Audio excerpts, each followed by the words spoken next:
তাহলে তো এখন একটা বিয়ে করতে পারি। বিয়া? ওই বেটা, বিয়া কি এত সহজ?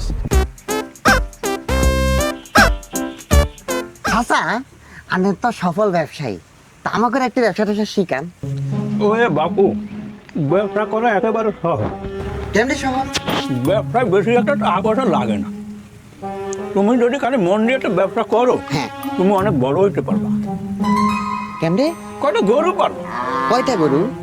এ বেশি লাগে না বাপু, 350 গরু হইলি হইয়া যায়। 350? আরে বাবা, এটা বেশি গরু না বাপু, কত প্লাস্টার হয় না, একটু ভালো করে রাখতে হয়। এটা রাখতে কত বড় ঘর লাগবো? ওরে বাপু, বেশি লাগে না, 5-6 একটা ঘর বানাইলি হয়ে যাবে। 5-6? আরে বাবা, 5-6 এটা বেশি বড়। তুমি এরপর কয়েকটা 300 মতো ছাগলও পালতে পারো। 300? আর এরপরে একটু জায়গা খায় তো অটে আলো বাতাস ঢুকতে লাগে। আরে বাবু, এরকম হরে না, ওয়াসি বই। শোনো, তোমাকে এক সিজনের আগে উঠতে যাইবে। আরে বাবু, গরুর যে গোবর, হ্যাঁ। এই গোবর দিয়ে সার বানায়। এই যদি তোমরা বেচতে পারো, তা তোমরা লাখ টিনের টাকা পাইয়ে যাবা। এরপরও আরো আছে। আরো কি? এই যে গরুর সেনা, সেনা কে নিব?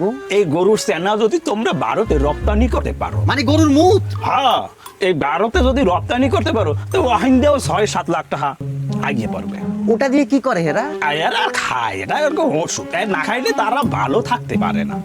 ও, দেখি লেখো, তাহলে তো আমরা বড় লোক হয়ে যাব। বড় লোক হয়ে যাবো মানে? তোমরা বড় লোক হইয়া গেছো, তাহলে তো এখন একটা বিয়ে করতে পারি। বিয়া? ওই বেটা, বিয়া কি এত সহজ? 350 গরু পালা যায়, 200 ছাগল পালা যায়, একটা বউ পালা যায়। সিরিয়াসলি? কে পালা যায় না? আরে বাবু, তুমি বউডারে আদর যত্ন কইরা, খাওয়া দাওয়া কইরা ঘরে খুব সুন্দর রাখবা। পরের দিন দেখবা আরেকটা লাগে বাগিয়ে গেছে। তোমাকে ব্যবসা লইয়া তোমরা থাও বাবা, এই ব্যবসা আমরা করতে পারবো না।